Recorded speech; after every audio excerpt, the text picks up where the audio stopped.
Hello everyone, welcome back to another episode of r/PettyRevenge. In today's episode, block my driveway. Enjoy your soaked interior. Give me attitude for asking for your ID. I won't sell the cigarettes to you. Take up people's parking spaces, prepare for your car to be soaked. Saving electricity. Before we get started, make sure to subscribe so you will never miss a video. So let's get started. Block my driveway. Enjoy your soaked interior. This one is short and to the point. I stepped outside earlier and noticed that a neighbor's car was parked blocking more than half of my driveway, even though they have ample parking in front of their house. We don't really know or interact with this neighbor. I was going to go knock on their door and ask them to move it up just a bit so I could get my car out. But that's when I noticed the sky was getting super dark and looked like rain. I also noticed that the neighbor had left their windows rolled down on their car. So I did the only neighborly thing I could do. I let them have the space, decided not to ask them to move, and looked out the window about 10 minutes later as the storm and heavy rain rolled in. I'm in no rush to go anywhere. I just hope I'm up early enough tomorrow to see what happens when they finally decide to move their vehicle. Hope you bring a towel, neighbor. Update, so the car still hasn't moved. But my grass is extra long and I haven't mowed in a minute. Sun's out and the edge where they are parked looks like it could use a nice weed whacking. Give me attitude for asking for your ID. I won't sell the cigarettes to you. This happened last Friday and I work at a popular gas station in my state. We were told to scan IDs in case they've expired or if they're fake. It doesn't matter how old you are, just have a valid ID ready. A guy came in with food and drink. He asked for 2 Camel menthols. I grabbed them and then asked for his ID. He brought it out but wouldn't let me scan. I told him, "Sir, I need to scan it." Bullshit. Just look at my picture and the birth date. I'm old enough. I calmly said, "I still need to scan it. It's my job." Bullshit. Just look at it. Now, this man was a good 12, 13 years older than me.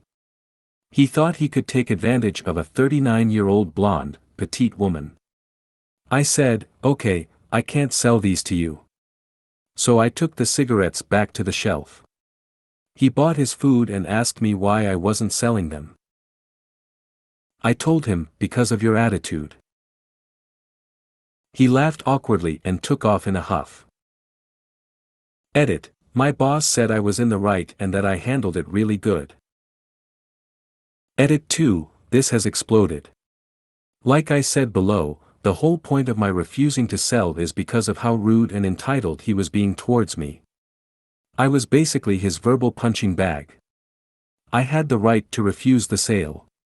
He also had the right to not let me scan his ID. That's on him. Also, we get fake IDs or expired ones. It's the law that the ID needs to be valid. We get undercover officers who come in often to see if we follow the law.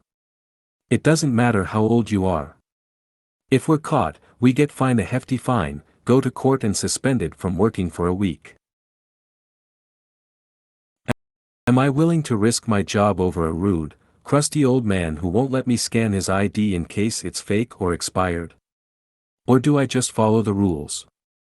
You tell me.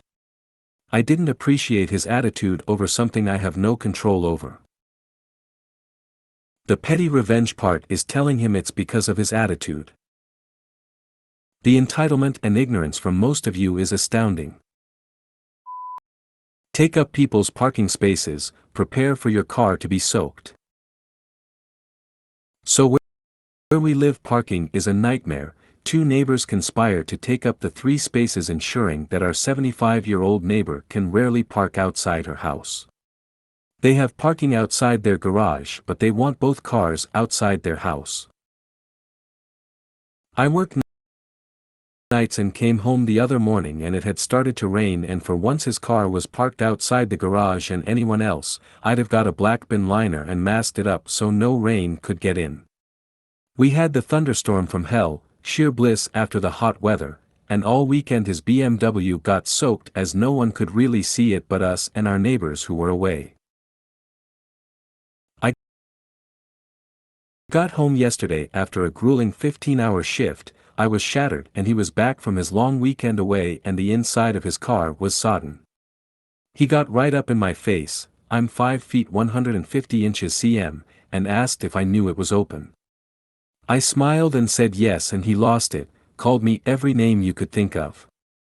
When he finished I told him if he wasn't such a C*NT and took up 2 spaces so his girlfriend could park, and stopping a 75-year-old, I'd have sealed his car on the Friday, but you reap what you sow, and walked in my house leaving him fuming. 4 hours later police knocked on the door and he claimed I deliberately undone his window out of spite.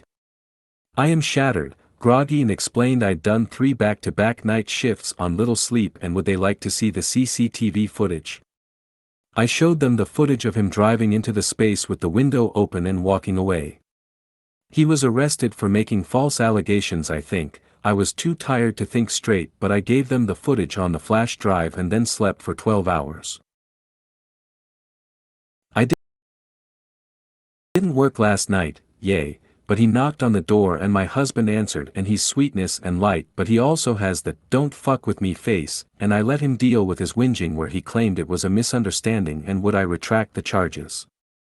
Hubs explained I never pressed charges, I just proved my innocence, and he needed to speak to the CPS or police. This guy called him a C*NT and walked away. Thank God they've sold and are moving soon. Saving electricity. The manager turned the light off on me whilst I was in the storeroom. When I asked her why, she said she was saving electricity. Next day, when I was putting my stuff away in the staff room, I noticed she'd turned on the convector heater in the corner of the room where she sits for lunch. She's always complaining that she's cold and sets the heater up in the morning so it's already nice and warm for her. I went over and turned it off. Come lunchtime she comes storming onto the shop floor, "Who's turned off my heater?" I replied, "I did," and when she asked me why, I smiled at her and said, "I'm only saving electricity." She went off in a huff and refused to eat her lunch for another half an hour until her spot was warmed up. It made the rest of the staff 30 minutes late for their lunch, but it was worth it. If you made it to the end of the video, thanks for watching. Don't forget to like, subscribe and share, and we will see you in the next video.